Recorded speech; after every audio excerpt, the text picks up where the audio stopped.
को ओम साईं राम, कोटि कोटि नमन। हम साईं चरित्र के 13वें अध्याय में थे, जिसमें हमने ये कहा था कि सब कुछ तेरा, हमारा कुछ नहीं। और 12 अध्याय पार करने के बाद हम 13वें अध्याय में प्रवेश किए हैं। तो मैं आपको एक विशेष बात बता देना चाहता हूँ। साईं चरित्र में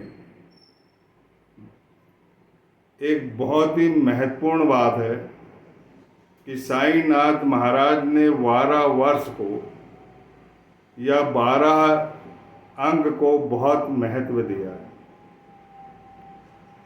जो भी भक्त साईंनाथ का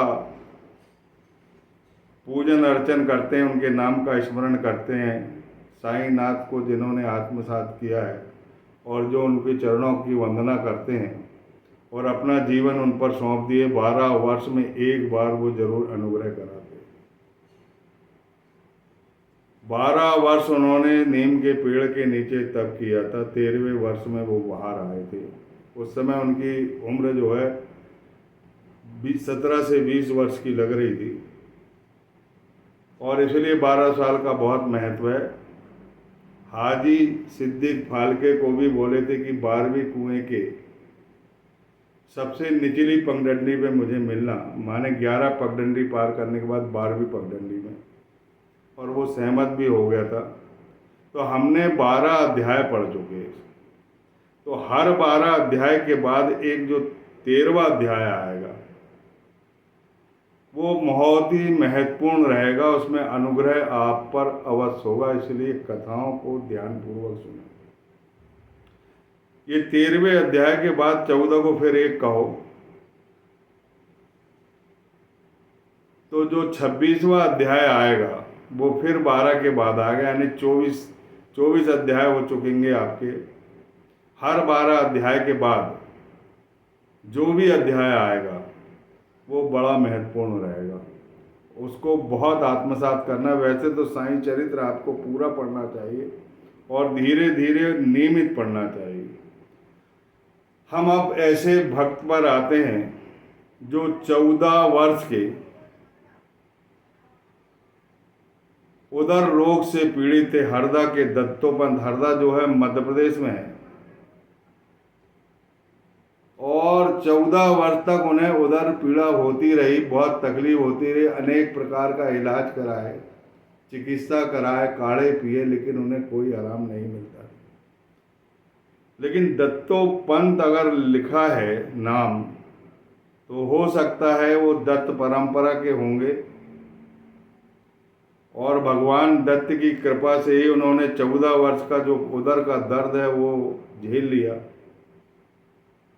और मेरा मतलब ये है कि 14 वर्ष का यदि उदर का रोग है तो कोई ना कोई उनकी आहार नाल में गंभीर बीमारी रही होगी, तब तो यह रोग खत्म नहीं हुआ।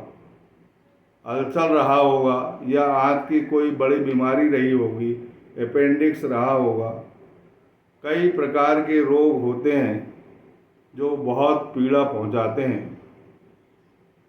14 वर्ष से बहुत परेशान था। उनके कान में आवाज़ पड़ी कि शिरडी के साईंनाथ महाराज प्रेम दृष्टि से ही इलाज कर देते हैं, तो उन्हें बड़ी प्रसन्नता हुई। और जिस पर बाबा की कृपा होने वाली है वो शिरडी पहुंच जाता है, क्योंकि 14 वर्ष की पीड़ा में जरूर उन्होंने ईश्वर को बहुत याद किया होगा और वो शिरडी पहुंच जाते हैं।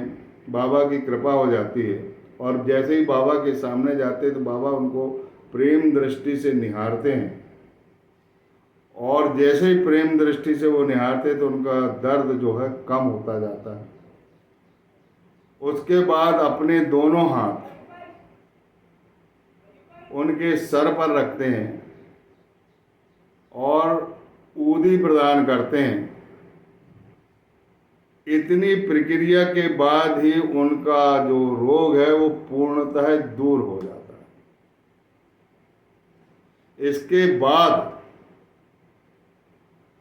बाबा के जो अनन्य भक्त हैं माधवराव देश पांडे, जिनको बवासीर हो जाता है, पाइल्स कहते हैं, और वो बाबा से नहीं बोल पाते, पीड़ा सहते रहते हैं, इलाज कराते रहते लेकिन उनका रोग दूर नहीं होता। अंत में उनको बाबा ही की शरण में जाना पड़ता, क्योंकि बाबा अंतर्ज्ञान से जान लेते हैं। और जैसे ही बाबा के पास आते तो बाबा कहते हैं कि सोना, बाबा अपने हाथ से सोना मक्खी बुलाकर उसका काढ़ा पिलाते और उनका जो रोग है वो तुरंत दूर हो जाता है। बोलिए सच्चिदानंद सदगुरु साईनाथ महाराज की जय। इसके बाद उन्हें कुछ दिनों तक आराम रहता है, साल 2 साल। उसके बाद फिर यह दर्द होता है तो वो अपने मन से सोनामुखी का काढ़ा पीने लगते हैं, लेकिन सोनामुखी का जैसे ही काढ़ा पीते हैं तो उनका दर्द और बढ़ जाता है। तो बाबा के पास वो जाते हैं और बाबा से कहने लगते हैं कि मुझे दर्द हो रहा है। तो बाबा ने कहा कि अपने मन का इलाज मत करा करो। आजकल के लोग क्या करते हैं, डॉक्टर के पास भी जाते हैं, एक बार पर्ची लिखा लेते हैं और उसी प्रकार का इलाज करते रहते हैं, लेकिन उससे बहुत बड़ा नुकसान हो सकता है। ये शिक्षा इस कथा से मिलती है। लोग करते हैं इस काम को कि लोग डॉक्टर से लिखा लेते एक पर्ची में उनने कि यही तो लिखता है, और उसको बार बार बुलाते जाते, गंभीर बीमारी में भी खाते रहते हैं, लेकिन उससे कोई गंभीर परिस्थिति का सामना करना पड़ सकता है। यही माधवराव देशपांडे ने भी किया कि सोनामुखी का काढ़ा तो देते, बाबा पी लिया उन्होंने, लेकिन वो ठीक नहीं हुए, दर्द दुगना हो गया। फिर बाबा ने कहा कि जब चिकित्सा कराते हो तो चिकित्सक का कहना मान लेना चाहिए, और अपना जो मन का इलाज है, मन का प्रतिपादन उनको बिल्कुल पसंद नहीं है। साईं चरित की लेखनी में भी उनने बोला था बाबा ने कि अपने मन का प्रतिपादन नहीं होना चाहिए, वाद विवाद नहीं होना चाहिए। चरित्र लिखिए, लिखने की पूर्ण अनुमति, और मैं स्वयं तुम्हारे हृदय में बैठकर साईं चरित्र लिखूंगा, ये हेमांत पद से कहा था। तो कभी भी अपने मन से कुछ नहीं करना चाहिए, अपने पास सदगुरु है, उनकी प्रेरणा से ही आपको अपने को सारे काम करना चाहिए, यह शिक्षा मिलती है। इसके बाद के जो रोगी है वो गंगाधर पंत हैं, जो काका महाजनी, जिनके किस्से हमने पढ़ चुके हैं। भगवान साईनाथ का बहुत अनुग्रह था उनके ऊपर।